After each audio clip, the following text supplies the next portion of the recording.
Hello there, and welcome to Trope on a Rope, the show where we root through the hand luggage of Hollywood to see what makes it tick before it's making it hurt. That's a good one. I wrote this 2 weeks ago and I haven't looked at it since. That was a good one. Hello there, and welcome to Trope on a Rope, the show where we root through the hand luggage of Hollywood to see what makes it tick before making it take its shoes off and dragging it towards an internal examination room. This week, we continue our look at Stakes on a Plane, high-octane, high-altitude shenanigans where a bunch of extras in comfortable seats scream on and off for 2 hours while our heroes shoot automatic weapons in pressurized planes with pure abandon. So haphazardly strap yourselves to the landing gear of adventure and cling on with frostbitten fingers as we climb to the lofty heights of plane-based action. My name's Jeff. And I'm Colin.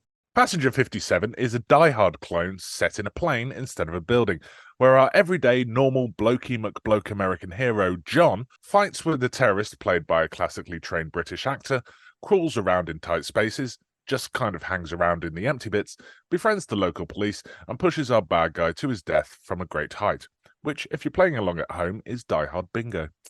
Yeah. So... What's the actor's name that plays the bad guy? The actor's name that plays the bad guy, I do have Bruce Payne. Bruce Payne. My God, what a fucking stereotypical English bad guy in a movie. Absolutely on the nail. Hit the nail on the head. Yeah, he's hamming it up proper, isn't he? Yes. Bruce Payne plays a bloke called Charles Raine. Charles Raine is not insane. Charles Raine is not insane, but if you have to say it out loud, you are. And if you have to make someone else say it out loud repeatedly, then you definitely fucking are. But yeah, no, there's a good load of there's a good lot of people in this. There's so we got Wesley Snipes. Yeah, he's been in a lot of jail movies recently. There's Tom Sizemore. Is Tom Sizemore his mate? Yes, Sly Del Vecchio, Del Vecchio, yeah. I like him actually. I like that actor. Alice Dacher is Marty, the air stewardess. And no idea who that is. But I know the character. I don't know the actress' name. What's she been in? She was in an episode of Star Trek Next Generation. I believe she was an ensign. Oh, how the fuck did I not know that? Jesus. How do you not know random ensigns that probably only have one line from Star Trek? Was she wearing a red uniform? I believe she was wearing blue. I'm going to say blue. So she didn't die. No, the red TNG onwards, red shirts don't die anymore. That's why they changed the red shirt to command. Bruce, still talking of Star Trek though, Bruce Greenwood is in this. Bruce Greenwood. He's the airline CEO. Oh, what was he in Star Trek? Was he an airline CEO? He was an airline CEO in Star Trek. No, he is Captain Pike in was he J.J. Abrams Star Trek. Yeah, he was in this. Yeah. Oh, in J.J. Abrams one. Sorry, I was thinking that series I watched recently. Strange New Worlds. Yeah. No, not that. No, the J.J. Abrams one. Liz Hurley's in this. Is she? She's the English. That's not Liz Hurley. That's Liz Hurley. She looks different. He looks. I keep wanting to refer to her as like Patsy Palmer. Okay. Which I'm just mistaking with Lethal Weapon 2. But is that really Liz Hurley? That's really Liz Hurley. Yeah. Did you recognize her at first when you saw her? She looks way different. She does look way different, doesn't she? But yeah, no, that is Liz Hurley. I did recognize her, but I can't put the face to the name. Yeah. I thought she was hot, but I didn't even know it was a famous actress. Yeah. The only other person of note in the main cast is Vincent, who is the guy in the galley. Oh yeah, I recognize that actor. You would have seen him recently because he's in Red Eye. Oh, is he? I don't know what as. I didn't bother to look that far, and I'm not watching Red Eye again. Maybe he was like a barely talks hard man who seemed like. I know what he was. He's on the boat. Really? Yeah, he's on the boat. He's responsible for that debacle. Yeah. So, what are your initial thoughts on this film then? My initial thoughts were wow, that is a pretty cool bass, 90s style jazz bass for the opening credits. That's pretty Yeah. very, very 90s. I expected there to be pictures of people wearing those wide-shouldered, like shiny tracksuits and stuff. Yeah. Yeah, I've made a note about the soundtrack. Yeah, there's a very Lethal Weapon-esque saxophone. That's it. Yeah, the saxophone as well. Whenever something sad or scary happens, there's like a saxophone playing. That's pretty cool. What was the other one? The bad guy. I didn't like the bad guy that much, but I didn't hate him too much. He wasn't too bad. It was just a bit too obviously that like he even spoke in a voice like this. And it's like it's just like really slightly irritating. Other than that, he was all right. He was proper psycho. I like that about him. Yeah. Quite a really short movie though, isn't it? It's only like It's like 1 hour 24 minutes. Yeah. Well, I realized after watching it, I was like, fuck yeah, 90s movies are always kind of 1 hour 20 minutes. It's only recently started getting longer and longer. I think still they were at least 2 hours, but to be under 1:30 is odd, I think. Yeah, I mean, technically 1 hour 20 minutes is 2 hours. So no. Oh, don't make me throw something at you because I can't, because we're not in the same room. 1 hour 20 minutes is 2 hours. Oh dear. Yeah, but the thing I know it's a massive difference between like obviously movies worse now and the fact that it's only 1 hour 20 minutes. The storyline just moves to the next part of the story really quickly. Everything evolves really, really quickly. Yeah, it does have a snippy pace. I mean, the only times there's a couple of times it has awkward pauses. To go to the bad guy has a lot of like, he says things in a cool way, but what he says is fucking bullshit, fucking useless and pointless. Yeah, like so it's more like good actor, bad writing. Yeah. Like he talks complete nonsense, but he says it in a cool way, and everyone's like, no. If he was an American actor, maybe everyone would be like, that fucking doesn't make sense.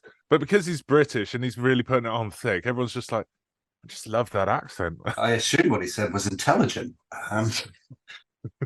There's a sketch in American Dad where Steve is they're on holiday and Steve is following around this British kid. Oh yeah, I remember that. The British kid keeps coming up with stupid suggestions, but it's in an English accent, so he's like, well, that doesn't sound right, but that accent, it just makes me want to trust you. And then in the end he says, you sound smart like Hugh Grant the actor, but you're an idiot like Hugh Grant the person. I mentioned in the blurb that this is a Die Hard clone, and it is. Yeah. Do you remember that period of where there was just like Die Hard on a something? Yeah. Which, by the way, could be on and I've actually added it to our trope list. Die Hard on a something. Yeah, like Under Siege. Yes, Under Siege, Die Hard on a boat. Oh, and Die Hard on a train for Under Siege 2. Under Siege 2, fucking say the name properly. Under Siege 2, Dark Territory. Oh, I forgot about that. So yeah, I've got a list. I'll just go through the list. Under Siege, Die Hard on a boat. Under Siege 2, Dark Territory, Die Hard on a train. Cliffhanger, Die Hard on a mountain. Die Hard on a mountain. Con Air.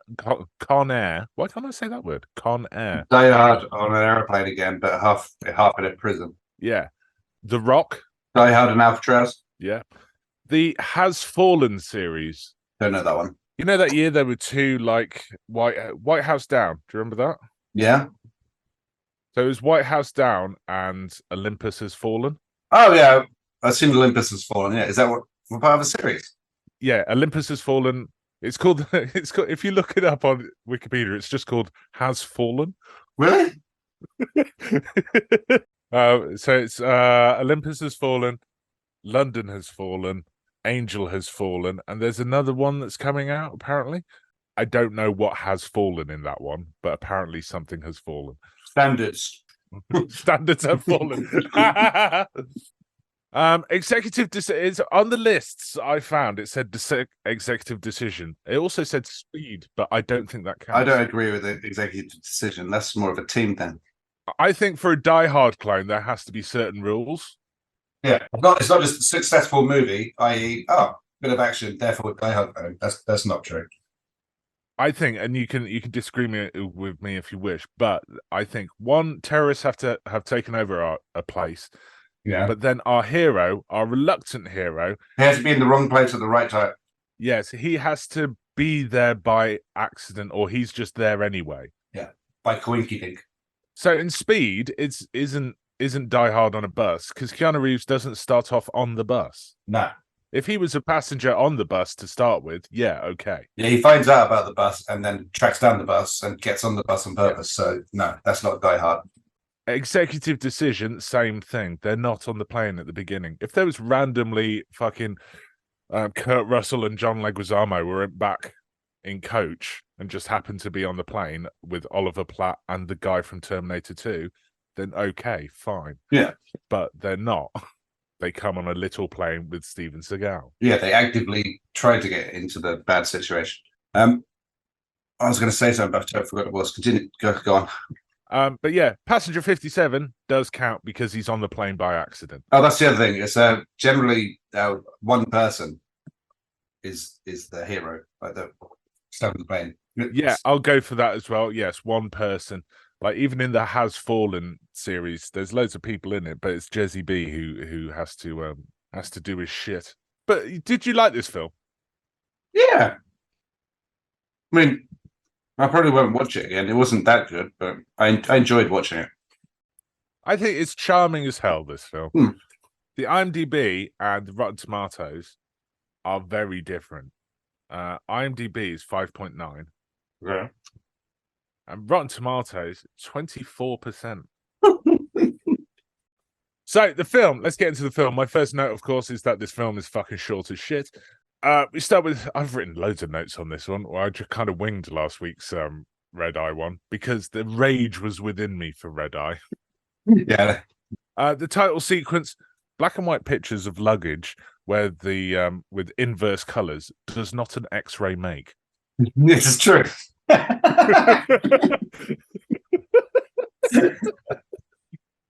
Nice try though. This must be a very low budget film.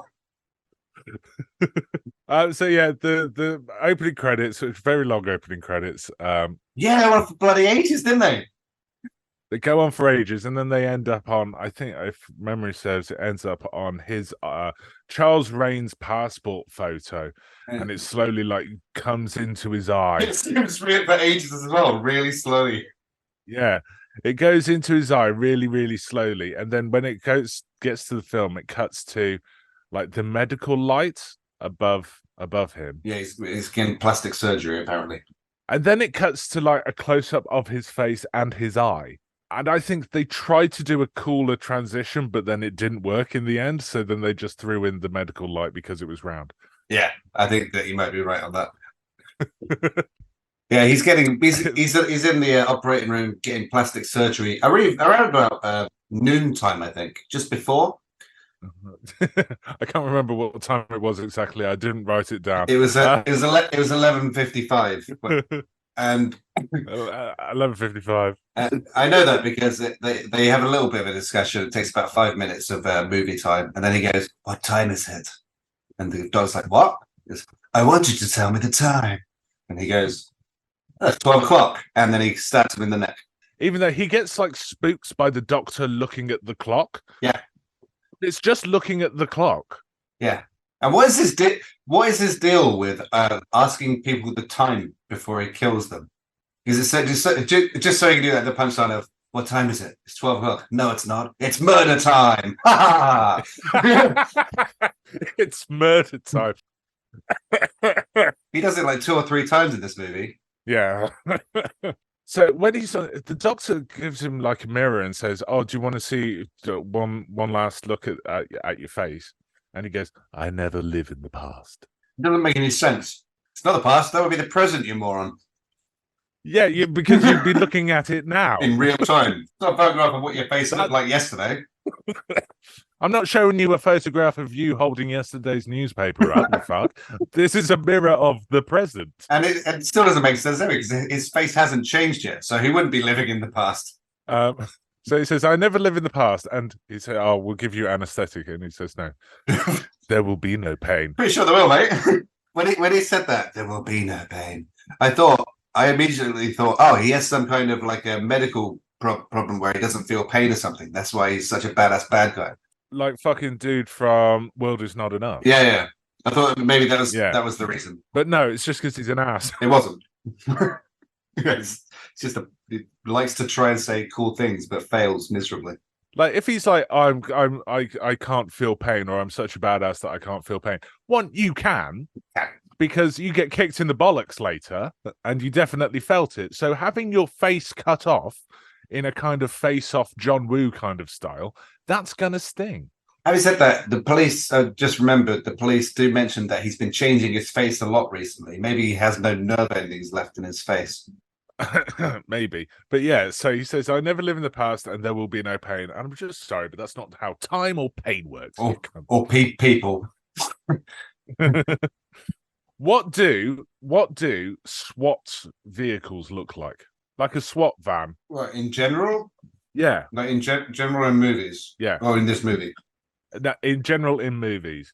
They usually like they're like dark colors. They've got big yellow SWAT stamped on the side. Like a big box van. Or like a Humvee or something. Yeah, like a box van. Yeah, a big box van, dark blue. Tinted windows, probably. With SWAT written in big letters on the side. Yeah. The SWAT vans turn up. The SWAT vans look like rentals. Really? They're silver like transit vans with just the word SWAT written in small letters on the side. Like they just hired them for the day to do the shoot. I've actually got the movie like playing silently next to this windows, and just rewound it. You're right. That's got like how big a van is inside. They've got like 8 men inside. It's just like playing crap and shit. Yeah, they're all like fucking and like equipment and duffel bags full of guns and shit. So yeah, no, that's a tight fit in the back of that. No wonder he almost got away. They were like, "Oh, my aching joints." So SWAT turn up to arrest Raine in vans that look like they rented them from the day. He kills the doctor, like you said, and motherfucker jumps from a 3rd-story window into a fucking parasol. Which further made me believe there was some kind of he can't feel pain thing going on. Because he just gets up and runs off, doesn't go, ouch, my ankles. Oh, I've hurt myself so terribly badly. He gets caught by like falling over the bumper of a police car, and a van carrying water jugs scared the shit out of him because it's just turning a corner. It's not like swerving; it's just turning a normal corner. But for some reason, all the side doors are open on this. Yeah, and they were and the wall, so everything just falls out. The wall balls weren't tied down. Yeah, in a serious movie. It's one step away from like in Wayne's World where there's that dude going, "Oh, it's just my job to stack these boxes of chickens here," whilst these 2 random people walk across the street with a pane of glass. No, I'm just carrying this ladder down the street. Oh, what's that over there? So yeah, the water van. He spills his load. Excuse me, Vicar. And then we cut to training, right? On the airplane. On the airplane set, which I have a funny feeling that they use for the rest of the film. I probably did, yeah. I didn't notice that. I wonder if the people on the plane are the same people on the. Oh, that would be a good check. I'm gonna check. Oh, they probably are. Oh man, that'd be difficult to check though. You'd have to look at all of them and remember all their faces and then match them up.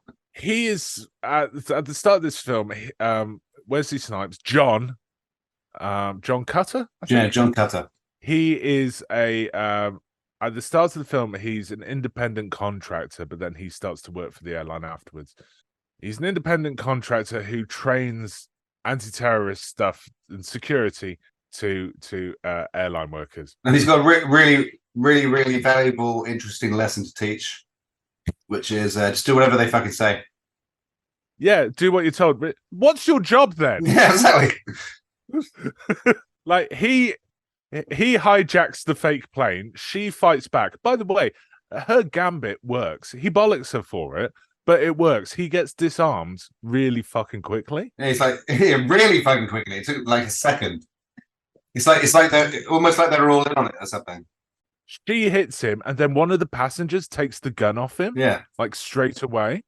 And then he bollocks her for it and said, whatever you do, you just do what you're told. And like, you told her to get what pre 9/11 world this. He told her, take me to the cockpit. So you're telling her to okie dokie, take you to the cockpit of the plane? yeah. Really? As a security consultant, what do? You Just said, you probably say something like, unfortunately, air hostesses don't have access to the cockpit. It can only be opened from the inside, or something like that. Just lie. As a security consultant, and then later as like when you get like vice president, head of counterterrorism, and your viewpoint is just do what they tell you. What's the point of you? So what should we do, terrorist negotiator? Just give them the helicopter, make sure there are no places within 3 miles vicinity, and let them get away with the gold. We cut to Raine and his attorney. Raine is is there with his. Have you got the film on a loop on another screen? Yeah, it's just playing slowly, so I just get some visual cues to remind me of certain things. If you can go to the Raine and his attorney scene. Raine and his I just literally just watched that. His defense attorney is just like, the only way we can spin this is to say that you're plea insanity because you're super terrorist and everyone knows it. Given your childhood background, it should be easy to make people believe you're insane. I asked you to watch it back because he grabs his attorney by the head and then one of his fingers goes in his mouth. Really? He puts a finger in his attorney's mouth while he's saying the Charles Raine is not insane thing. I'm on that scene at the moment. Yeah, he's grabbed it. Oh yeah, he does as well. He hooks his lip. Yeah, when he pulls it out for the rest of the scene, he just holds his hand in a weird way, like, oh, I just put my hand in a dude's mouth. He is as well. He's like, he doesn't want his. It's like he doesn't want his finger to touch the other fingers in case they get contaminated. Yes, exactly. I'm still a consummate professional actor, and I will keep the scene going. Now repeat after me. Charles Raine is not insane. That's who he fucking reminds me of. I remember Stewie from Family Guy. Yeah, I'll give you that one. Yes, mother. And then after the jail scene, I remember it instantly cuts to one of those scenes which became really popular in 90s movies. It's the meditating with incense burning because he's a kung fu expert. His little apartment looks like his apartment from Blade. Yeah, I know, right? With the bare brick walls and shit, like a warehouse or bare brick walls, meditating, and then it has a little flashback to the robber. The robber shoots her and not him for some reason. Yeah, like fucking robber's an idiot. Yeah, he doesn't even rob anything. Does he get anything? He gets shot in the back. That's what he gets. So there was one thing. We didn't mention this before, but Tom Sizemore's character, Del Vecchio. He's trying to get John to come back to something, get back in the game, even though he is in the game. I don't understand. Right, yeah, he used to be. I'm not quite sure what he was. Some kind of security consultant before, yeah, but now he's only just like a security consultant. He just seems to be doing the same thing that he was doing. It doesn't say like, oh, you used to be a cop or he used to be whatever, because it's not mentioned if he's a police officer in the past or not. Yeah, but whatever he was the best at it. He was the best. He was the only man there was. But he's going for a job interview, for vice president of the company, which is also head of counterterrorism for some reason. So he's driving. I think this film starts in Miami, right? That's my guess. It looks like Miami. Yeah. He's driving saxophone soundtrack whilst driving to a meeting. The thoughtful music. I checked this. The interview that he has with Bruce Greenwood. I don't know what the shit that he says during this is madness, right? Yeah. He says every single airline has been terrorist attacked except for the Iraqis. Iranians? Israelis. He says, over the past 3 years, there have been 27 hijackings.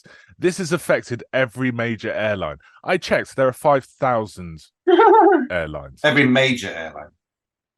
So, even if it was like every major airline is like the major one for each country, that's at least 200. This is a very good point. You've raised it well. but you have to remember, some countries are just shit. That's a good point. He says everyone's been affected except the Israelis. But then he doesn't say why. Yeah, I assume that there must be a link between... I just assumed this, so between Raine and Israelis, but... So what's your point? What is your advice? Become Jewish? What?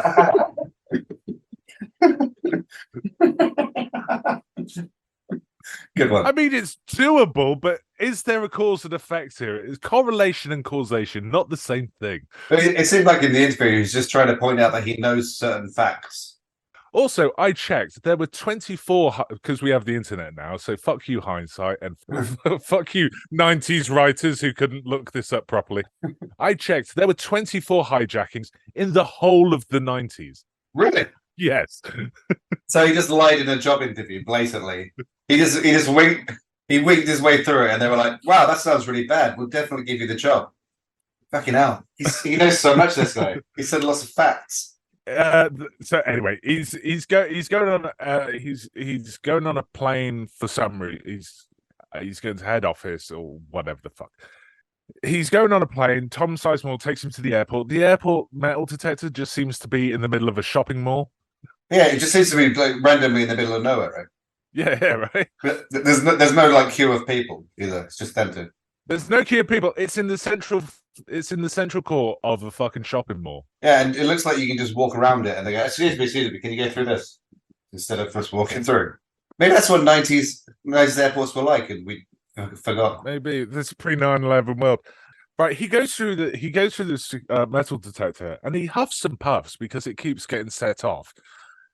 Because he's got like metal and belts and wallets and shit still on him as he's going through, and he's huffing and puffing. You're an airport security fucking specialist, you fucking ding dong. You should know. The first thing, have you got anything metal on you? He's like, yeah, of course.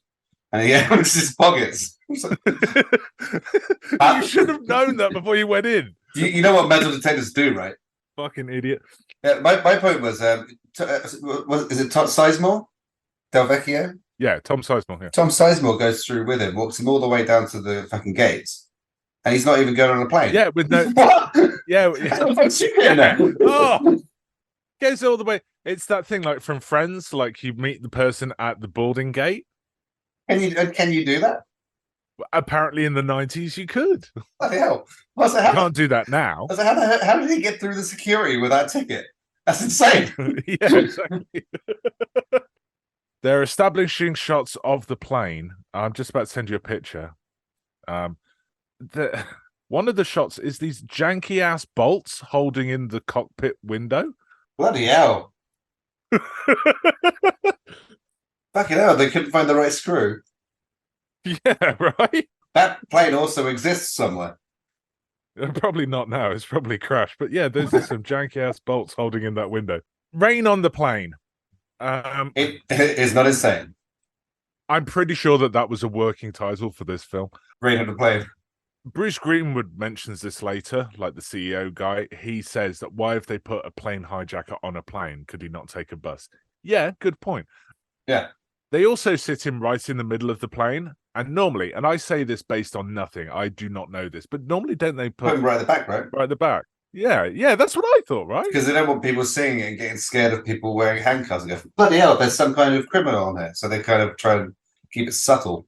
So if you're listening to this podcast on a plane, look at the back, dude's a convict. And by the way, if you are listening to this podcast on a plane and you are sat at the back, I'm sorry, but you're a convict. You're a convict.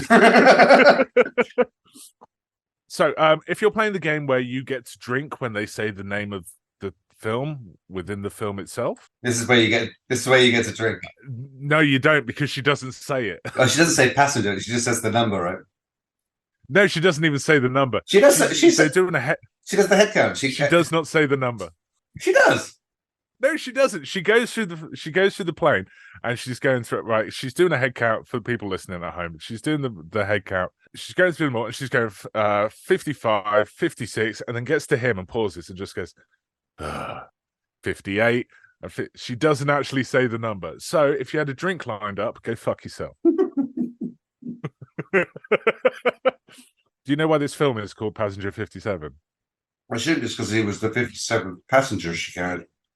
It's the only piece of trivia I could find about this film, but the writer of the film didn't know what to call it, and he was just looking at a bottle of Heinz ketchup. You know, where in the top of the label it says 57 varieties? Yeah. That's where he got the number from. Also, when she's doing the head count, he's sat there with a copy of The Art of War. He's such a 90s cliche, isn't he? He is holding up that book, like right in front. It's not like down in his lap. He's not holding it with two hands. He's holding it one hand by the spine, right up in front of his face, so that people can see the cover. Yeah, because he's not actually reading it.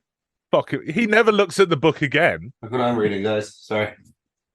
He knew that she was coming. He knew that she was doing the head count. He got out his poser book. He was just sat there reading. Because the minute she goes, he puts it down and never picks it up again. Nice move. Well played, sir. Well played. Just a little bit of light reading. Yeah, Marty, their hostess. Evil British chick is like, she notices that she's got beef with like passenger 57. So evil British chick is just like, oh, what's that dude? And Marty just tells her, oh, he's a security specialist for the airline. So, right, I'll notice that. I'll note that down for me. She does nothing with that information. Yeah, she goes, ha! I'll use that. That'll come in handy later. And that does nothing. Wesley Snipes goes to the back of the plane. He goes to the kitchen on the plane to talk to Marty because he's an airline security specialist who was afraid of flying. Yeah, I still think with the book of the Art of War thing, he just really fancies her. He's just thinking of any excuse to talk to her. She gives him hella attitude. She's so unprofessional. She's so unprofessional to her. Like, maybe she doesn't know that he's vice president of the company that she works for. Yeah, but he's not yet. He can get her fired as shit. Even as a security consultant, he can get her fucking in trouble. Yeah, and like her attitude is really unprofessional. Even though they had an argument like the day before, like she's at work now. Don't bring your shit to work. You're a fucking air hostess. He's pressing the bing bong button for about 3 hours. She just completely ignores him. That's not your job. So he says, "Can you just check on me every now and then?" So she, for revenge, I suppose, gives him an old lady. Yeah, an old racist lady. Who thinks he's someone famous. I don't know. There must be like a pop reference here that she's getting at. I don't know who she's referring to, but it's Arsenio Hall. Who? Arsenio Hall. Who? He was he was big in the 90s, basically. Yeah, he had a chat show. He was in a couple of films as well. Oh, in Coming to America, he's Eddie Murphy's friend. Oh, yeah. I found him. Okay, I found him. So the old lady thinks he's Arsenio Hall, and she keeps referencing things from his talk show. Incidentally, at the end, when Wesley Snipes saves the plane and everyone goes, ooh, ooh, ooh, ooh, ooh. Yeah. Arsenio Hall turns up? That's also what Arsenio Hall's audience would do on his show. So everyone's racist. Everyone thinks he's Arsenio Hall. Yeah, pretty much. Arsenio Hall was in a TV show called Martial Law. Oh, okay. Where a character in that mistakes him for Wesley Snipes and says, "I loved you in Passenger 57." So, taking over the plane, evil British chick comes up to him and says, "How do you like your sirloin, sir?" Bloody. You can pick on a plane, on an airplane, you can pick how your sirloin is cooked. What? No, you can't. Don't think you can. No, you can't.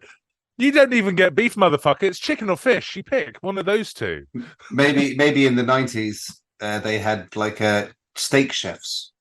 Also, she brought it to his seat already, like under a cover. You can't change how that's cooked now. And also, yeah, she threw it straight to his seat, but didn't bring anyone else any food. He got served first out, and he's right in the middle of the plane. That's not how it fucking works. And it was a really unnecessary exchange of little dialogue there. How would you like your steak? Yeah. Bloody. Okay, that's the signal. I'll shoot him now. She knows that what she's going to do is walk up to the guy and shoot him. She didn't need the fucking verbal cue. It was just for him to say another cool line, which wasn't that cool. So he sat in the middle row of seats, in the central row. He's sat on the edge. She shoots the FBI agent sat right next to him, and then shoots the FBI agent across the row, right? Yeah. It does it in a wide shot, but the guy across the row, I've got a picture, I've got a still. The guy across the road, the guy who gets shot second, has his getting shot makeup on before he gets shot. Really? I'll send you a picture. I'm on the scene now, but yeah, please do. If you zoom into the guy sat across the aisle, he's just sat there with a gun hole in his head, patiently waiting to receive the bullet to go into it. So someone spilled some red ketchup on his face. Yeah. They take over the plane. Raine goes up to the cockpit. He goes, right. He asks, who's in charge? And the pilot says, I am. So he shoots the pilot in the head, even though the pilot, from his angle, is stood right in front of the windshield of the plane. They shoot guns inside this plane with pure abandon. Yeah. That could have been a bit of a problem for his entire plan. I'm pretty sure that if you shoot someone in the head at that close range, especially, it will come out the other side and go into the windscreen of the plane. And why the fuck did he shoot the main pilot anyway? So the plane's being flown by two co-pilots now. Are they trained enough to be pilots? But yeah, no, they are fucking loosey goosey with fucking guns in this film. Yeah. I just remember that. Just saw him. So I just remembered one of the bad guys, the big guy, just got the one earring, one little blue earring. Forget. Yeah. Oh my god! Did you know has this Mr. Forget? Forget, it's French. You guys are friends. You know that. Yeah, you know each other. I bet he's there going, "You fucking bitch!" Every time you do this joke. From the beginning when the FBI agents are shot to when he takes over the plane, it's like 35 seconds of screaming passengers, shouting, and 3 people get shot to death before John in the bathroom goes, "What's that?" I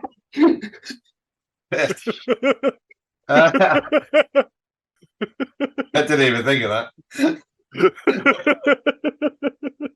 He's having a really loud shit. He's having a really loud shit. Also, dumb terrorists don't check the fucking toilets. Yeah, no one. That's what my point was going to be. They don't check the toilets. Even one of them sees the door randomly swinging and banging open and closed. He's like, "That's a bit odd." And then he looks back. A few seconds later, and it's solidly shut. And he's like, "Huh, that's weird." Also, it makes a definite noise when it opens and shuts. Yeah, because like Wesley Snipes like blatantly slams it as well. He doesn't. Because he keeps peeking out. He keeps peeking out at a dude looking straight at him at one point. That door keeps moving. The dude who we've already established has noticed that the door keeps fucking opening. and he has a really, really, really cool hairstyle as well. That 90s. Does he? I don't know. He's got the perm. Oh yes, he does. Yes. But yeah, he only hears the toilet door open like the 10th time that fucking John does it. Yeah, it's like he notices it like 3 or 4 times, but doesn't do anything, and then he goes finally. Fine, God, I'll check the fucking toilet. He also at one point he goes to get the phone, right, and he does it really fast, but he like fucking slams the door behind him. Yeah. But yeah, he kicks the shit. John starts. He's phoning the head office of the airline, and he's pretends to be like a giant pussy. Just go, kill me! You've taken over the plane. By the way, the number of which he somehow has memorized already. He calls he doesn't even work there yet. He knows the phone number for it off by heart. Yeah, right. He wrestles that gun away from the dude in exactly the way that he bollocksed Marty for in the training. Yeah. He's what you call a hypocrite. What is your fucking job? Should have just stayed you should have just gone casually back to your seat. To be fair to him, they didn't tell him to do anything, so yeah, he was free to beat the shit out of them. If they'd said behave yourself, he would be like, I'll do anything you say, son. But he kicks the shit out of that guy with the curly hair, and he puts his head in the toilet, and he gets the blue liquid on his face. That guy, sadly, he gets shot for his incompetence later, like 5 seconds later. But it would have been much more funny if he had to spend the rest of the film being alive with the blue toilet water on his face. True. I would have loved that way more. And then they shortly after, could they hear the kerfuffle and of him beating the shit out of this guy, because he's not subtle about it. There's no sleeper holds like in Under Siege. He just smashes the crap out of him, and then he takes Liz Hurley and holds her hostage instead. Good use of the word kerfuffle, by the way. Thank you very much. So Raine kills a passenger, Douglas. Remember Douglas? Yeah, Douglas had a family. But yeah, Douglas dead. So what's that, like 4 people dead so far? Yep. And they're trying to show like because of his flashback of his wife, right, died in a similar situation, and he shows that he's a bit hesitant, doesn't know what to do, and because he hesitates, that guy dies. But yeah, again, everyone loosey-goosey with guns in a pressurized cabin. As John and Marty, they run for the elevator to the galley and just magically get there. Where Vincent, the dude in the galley, who's also a terrorist. He's brilliant. He announces his attack from behind with a knife. Like he gets all a silent assassin, pulls a knife out of his shoe, all sneaky, like he goes, "I'm killing you." He also does that trope of going, there's terrorists upstairs. Oh no, that's terrible. Anyway, I think we should do what Mr. Raine says. Mr. Raine, how did you know his name? They said, I didn't say his name. Yeah, exactly. They did that in a fucking they did that in an MCU movie recently. Doctor Strange, Multiverse of Madness. It is good though. I like that one. It's like what's the name? You're only supposed to blow the bloody doors off. What's the actor's name? Michael Caine. What's that movie? Is it Michael Caine movie? Fuck, cut this out. I can't remember what I'm trying to say. Anyway, they run to the galley. No, it's the fucking Great Escape. It was the first time they did that, wasn't it? They got to use a German accent. Oh, they in the Great Escape when I think they say like "Have a nice day." Oh, thank you very much, German, and then they go, "Yeah, exactly." They do that. That's genius. That's a clever way of doing it. Anyway, they go down. They beat. No, I'm going to keep it in. I don't know why I was randomly aggressive doing that. They beat up Vincent in the galley, and they just stay down in the galley for a bit. It's safe there. They just hang around in the galley. Like none of the terrorists upstairs. There's a bunch of them. None of them think, let's go down to the galley and get them. Yeah, that was one thing I thought. They choose not to use the lift. Is there like an emergency stop thing they've pulled, or? No, they haven't touched anything. They just go down to the galley and they're just like, we'll stay in here now for a bit. And the terrorists are far too busy that they completely forgot about John Cutter. There's a bit where actually it's the next bit where Raine phones down to the galley. Oh yeah, I remember that.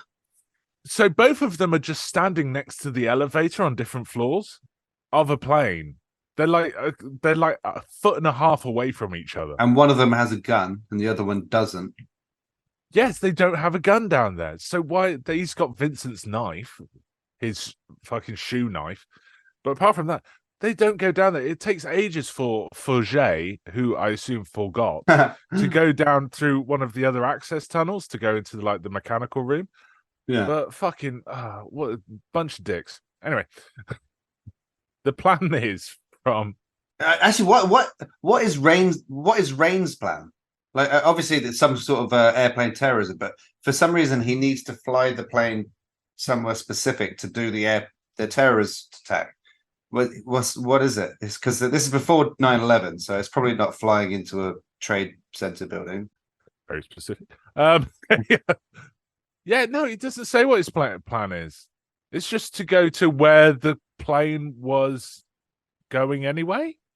Is it? Are they going to Israel? No, they're not. Okay. No, that was John talking about Israel randomly earlier. They don't say an alternate destination, I'm pretty sure. They land at that airfield in the middle by random. But so we never actually learn what Raine's goal is in this, other than naughty things. Being a naughty boy. Yeah, no, that seems to be it. I hadn't thought of that. Yeah, what is his fucking plan? He's already hijacked the plane. So then his terrorist attack has succeeded. He's done the thing that he was going to do.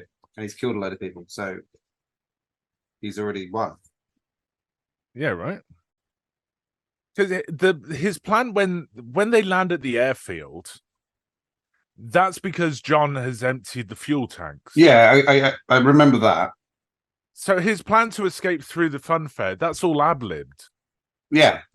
Ad-libbed. Ad-libbed? How did I say that word? I said abs-libbed, which is not how that word is. No. Ad-libbed. There you go. Yeah, so because he empties the fuel, that's just fucking made up on the spot. Because even when he escapes through the crowd, he says to the Elizabeth Hurley's character, just continue with the plan. And then he escapes through the crowd. So she's going to continue taking the plane somewhere else once it's refueled to do the plan, which we don't know what it is. Yeah, we don't know what it is. So they forced the plane to land in Louisiana at a small hick airport that's not big enough technically to handle that size of plane. Is it Louisiana? Yeah, it's Louisiana, they do say. Cool. They're preparing to jump off the plane, and like really, no one has come down to look for them so far in this fucking galley. And then Earring Boy turns up. Oh, before that, he has when he's having his phone call with Raine, when they're like 2 feet away from each other, but like you could just shout. Just shout down the shaft, just point your head up. The line, right? I don't remember the always bet on black. Good line, right? Pretty good. Pretty good line. Always bet on black. Here's the thing, though, right? He sets that up himself. So he'd been down there in the galley that whole time thinking of that joke. He goes, apropos of nothing. They're talking about like random like plane hijinks. John just goes, "Are you a gambling man?" Why do you ask? And Ray's like, "Why? Always bet on black." It's like, because he's been thinking about that for a while. Yeah, he set up his own fucking line. What a fucking loser! Well, he had all that time in the galley, and he's like, "What will I say when I speak to Raine? I can't sound cool." He keeps coming up with these really cool lines. If Raine had mentioned gambling himself, like naturally, and he could have gone, "John, you're gambling with the passengers' lives," and then he came back with "always bet on black." That's better. That's a lot better. Yeah, but the fact that he set up, he does the setup himself. He says up his joke that he's obviously been thinking of for a few hours now. It makes him look a little bit pathetic. Anyway, fucking loser with his fucking copy of fucking Art of War that has to look cool. It's literally just the cover. It has no pages. But yeah, they send Forget down, and Forget, even though he's got a gun, and even though the others don't, takes his fucking time just like walking through the cargo bit, and then Tries to beat the crap out of him. Surprises, and then punishes John by pushing him out of the plane, which is what John was going to do anyway. Yep. Good job. Good job, Forget.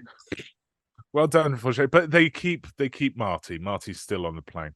And all of a sudden, Raine starts turning a bit rapey. Yes, he gets a little bit rapey, doesn't he? Not once has he been rapey in this movie, or even like mentioned anything sexual at all. But all of a sudden, he just really wants to get laid. Yeah, and even his chat lines are fucking shit. Yeah, I wrote them down somewhere. Where are they? Because he does go a little bit. He goes a bit weird with Marty, doesn't he? Like his last one, although I did like one of his lines. It was quite sinister. I can't remember exactly what he said, but hopefully you wrote it down. It might be further down. I said, "Well, that's right." Marty said something like, "Oh, you would just kill me after we had sex," and he goes, "I was thinking of during."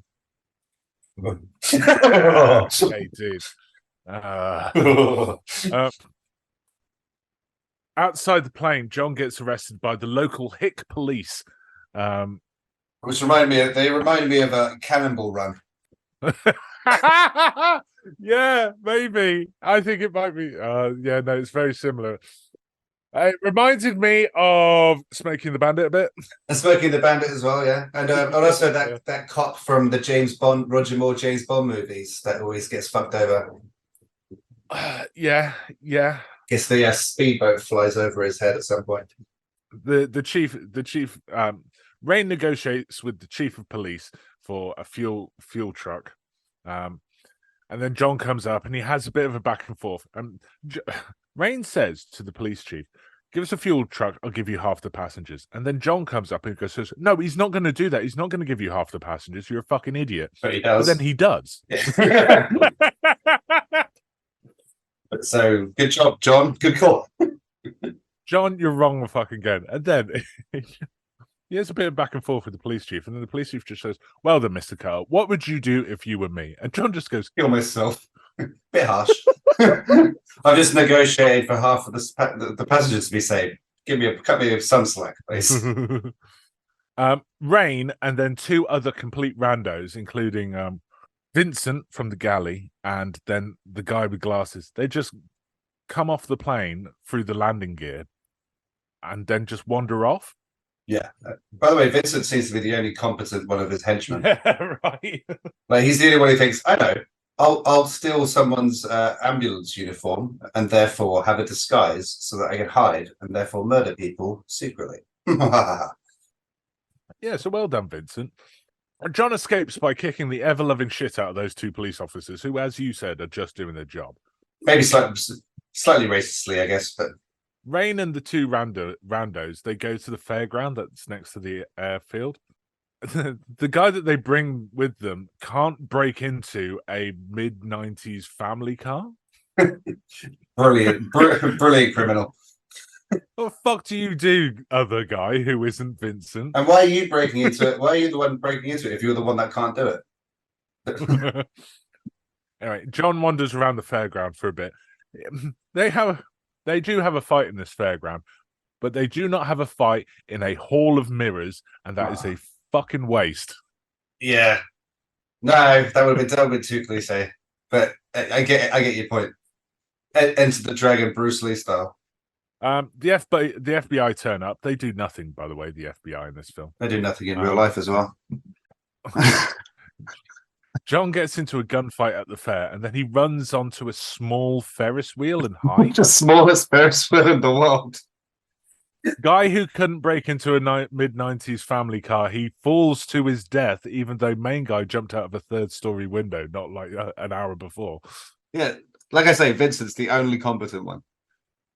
And then Vincent, he escapes disguised as an ambulance man.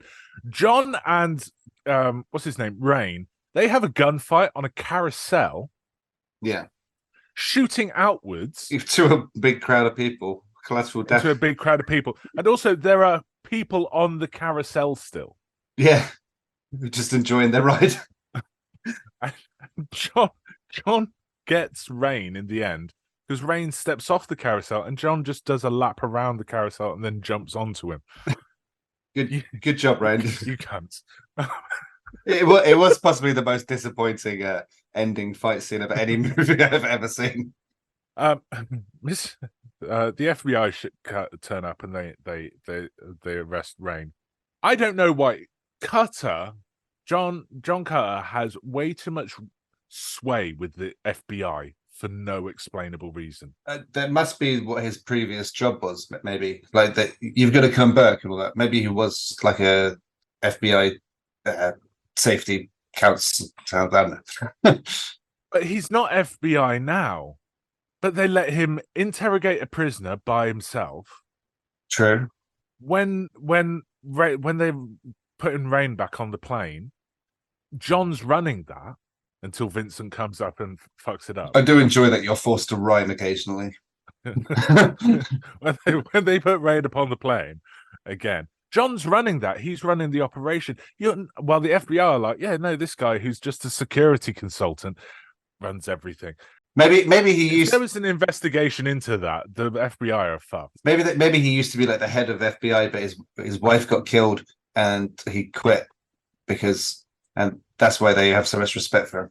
It would have been nice though if they had mentioned that in the film. Yeah, and also it's probably not even what the case is. It's just the only reason I could think why they would like give him that much authority.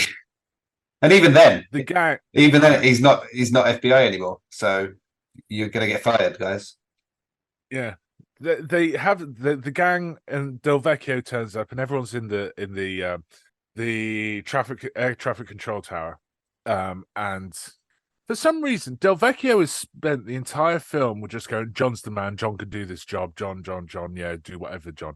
But every choice that John makes, Del Vecchio for some reason is against him. He doesn't want to die. Oh, don't do that. That's not a good idea. This is insane. You can't be doing all that. He does all of that for some reason. It's like, you were fucking singing you got the dude the job in the first place, motherfucker.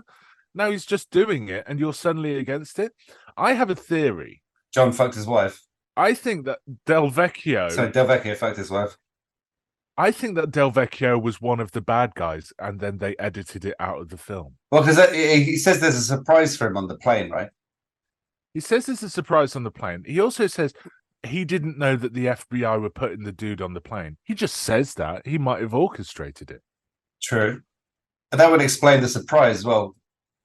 Because what was the surprise? The surprise was the fact that Marty was the S. Okay. I think that he was part of the bad guys, but then they edited it out of the film. It might be. Makes sense. Because there's even this bit before John goes off to talk to Raine, where John has a little bit of a pause, and he looks at gives Del Vecchio a slightly suspicious look before he carries on, like he's suddenly sus of him. I just remembered something that we didn't mention about Del Vecchio. I really liked it when the guy, the president of the company, tells him, well, if everything goes really well, then we'll say that our planned operation to put someone on the plane was our idea. And if everyone dies, then we don't even know who he was. And then later on, Del Vecchio gets that interview explaining it. And he's just like, yeah, well, I decided to put a consultant on the plane and just takes all the credit for the saving the day for himself. I was like, good job, Del Vecchio. Well done. Well done, Del Vecchio. You sly bastard. You slippery bitch. John is interviewing Raine for some reason. The FBI let him do this without anyone watching. Their conversation is nothing. Yeah. What they say is fucking nothing. But for some reason, somehow Raine winds John up, possibly by saying nothing. And John's like, this conversation's not going anywhere. By saying his cheesy lines. And he's like, oh, God, that doesn't even make sense. But long story short, Raine gets back on the plane because the FBI just kind of let him, and then Vincent shoots a bunch of them. Vincent sadly dies, though. Yeah. John warms to the chief, and as the plane is taking off, they get in the chief of police's car, He gives him his gun. Right? Chief lends him his wife's gun, or a present from his wife, and he fucking biffs it straight away and drops it on the tarmac. He climbs onto the landing gear and he gets into the plane through the landing gear. I looked this up. You can't do that. They do that in that Arnold Schwarzenegger movie as well. Yeah, he gets off the plane that way, doesn't he? He jumps into a swamp after he kills a dude and says he's dead tired. Yeah. You cannot access the landing gear bay from within the plane at all. Why does that happen in so many fucking movies? It happens in fucking Toy Story. And by the way, in Toy Story, the toys get off that plane. In Toy Story 2, when they're taking the plane to Japan, they get off the plane. They jump to, there's little toy-sized hatch that goes to the landing gear. They jump off the plane, but they do not close the hatch behind them. So it's going to decompress the entire airplane. It's going to decompress the entire plane. You've killed a bunch of people, you little fucks. That's really unbelievable. Almost as unbelievable as toys coming to life. So, did the toy companies know? That's my question. Are the toy companies? For what purpose? Are the toy companies God? So I looked this. I went on a little bit of a Wikipedia rabbit hole. Fell down a rabbit hole. Thank you. Because both John gets on the plane through the landing gear bay, and the terrorists get off the plane at some point. Get off the plane and fuck off to the funfair through the landing gear.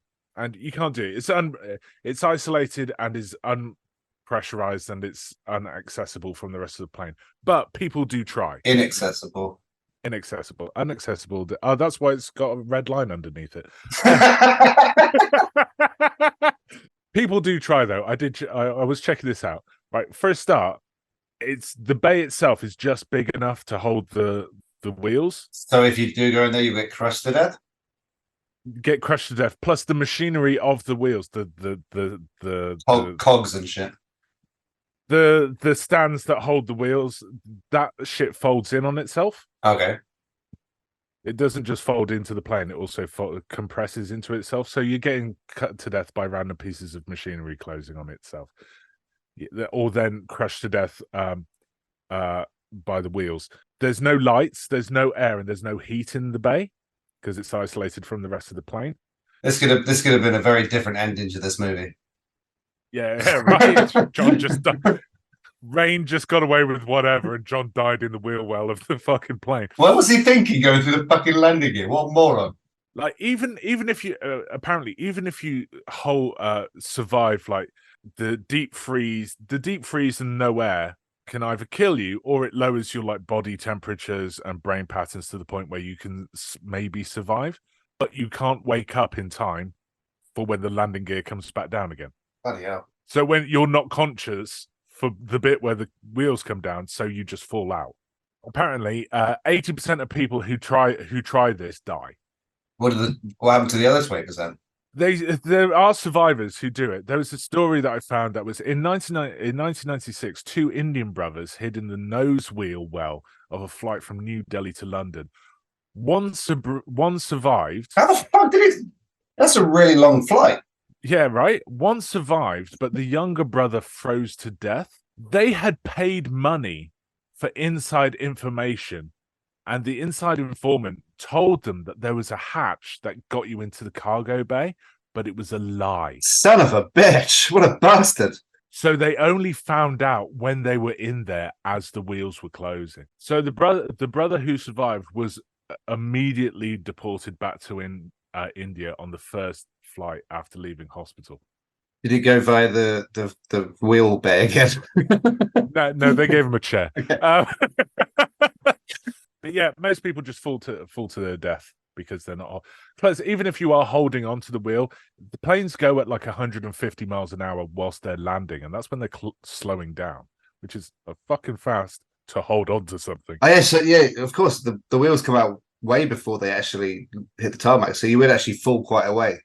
There's a famous picture of a kid. He was like 14 years old. He was told explicitly, "Do not climb into the wheel well of a plane. You will die." Like he had talked about it, and someone told him, "No, don't do that. That's fucking dumb." He climbed into the wheel well and hid inside before the plane even took off. but he didn't realize there's a picture of him falling from the plane. Oh shit! He didn't realize the bit he hid inside the plane, but he didn't realize that it was the back wheels. Yeah, the back wheels. Some of the doors close again when the wheels are down. okay.